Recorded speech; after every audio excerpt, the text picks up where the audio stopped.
What's up, everybody? It's your boy Kyron Crump from K Crump Photography. Some might know me as Panda from I Shot with Panda.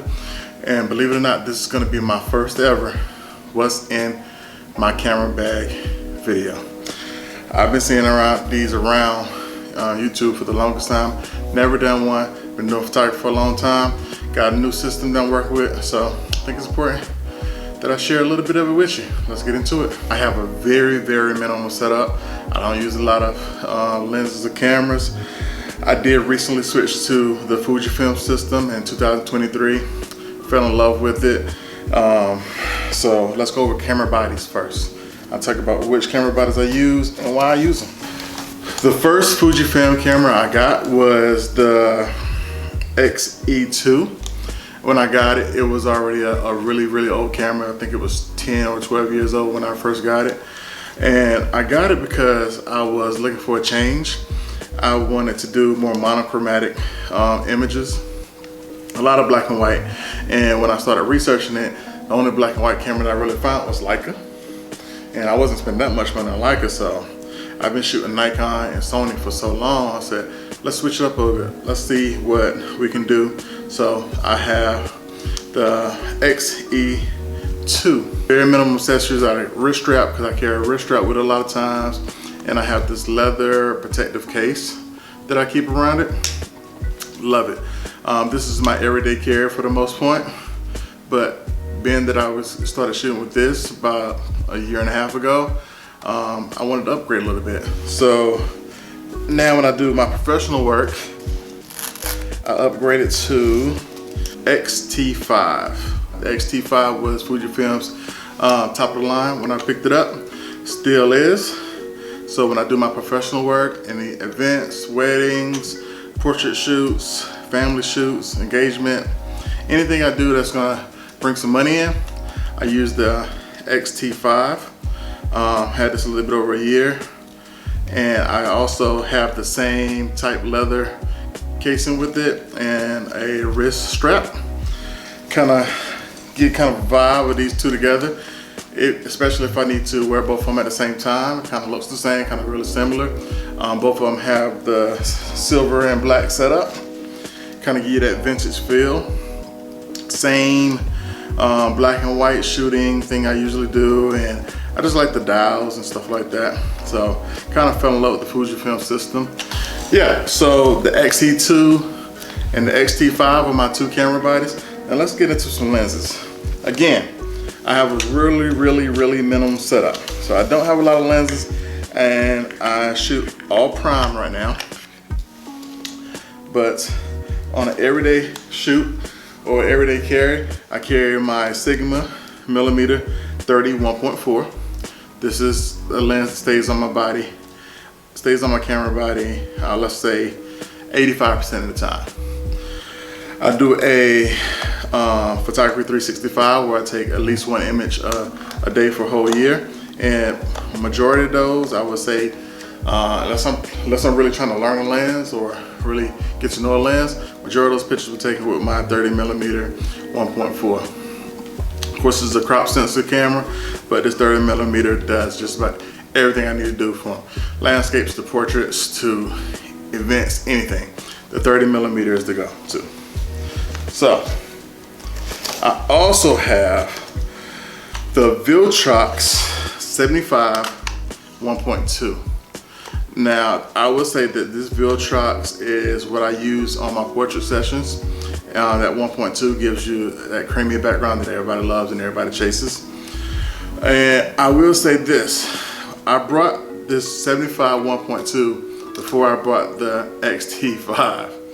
I kind of brought the XT5 just because I needed the upgraded system that the XE2 didn't give me. So when I put this 75 1.2 on my E2, it didn't give me the eye focus, it didn't give me everything that came with this lens. So I needed to upgrade my camera body to get the maximum usage out of this lens.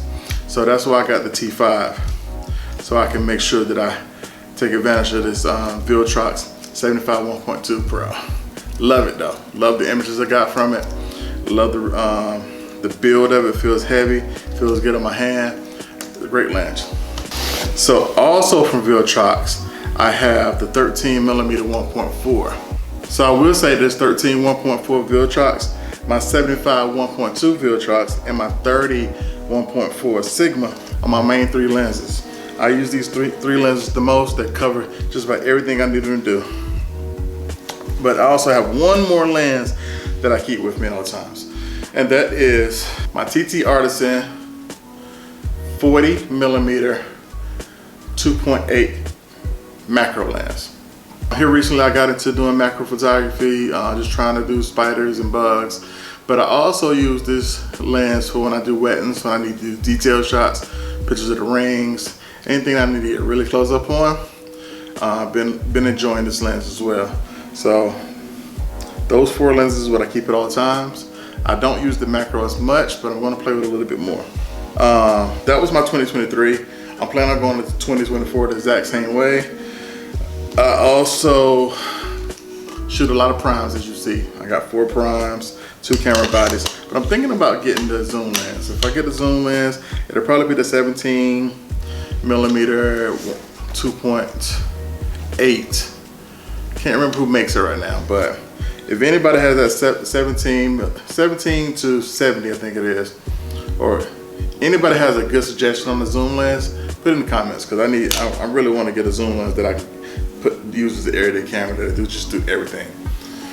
For my Nikon for my Nikon I used to use a 24 to 70, loved it, but they don't really make a 24 to 7 Fujifilm. So trying to find a nice zoom lens that would be useful for everything, and I just play around with it.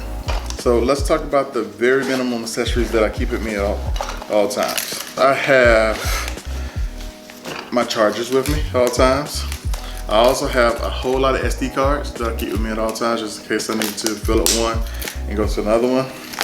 I keep this small flash when I'm doing events, and I got this one. It's a Mica MK320, and I got this one because it's really, really small, and I can put it on top of my camera body, and it would not be big and bulky like the old camera bodies like the old flashes that I'm used to.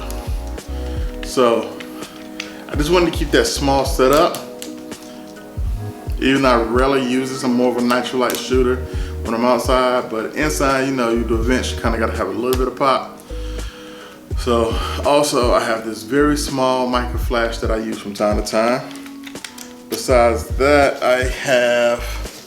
I usually have some kind of continuous light with me, just so, same thing, if I'm inside, I need to do something, I can have some continuous light.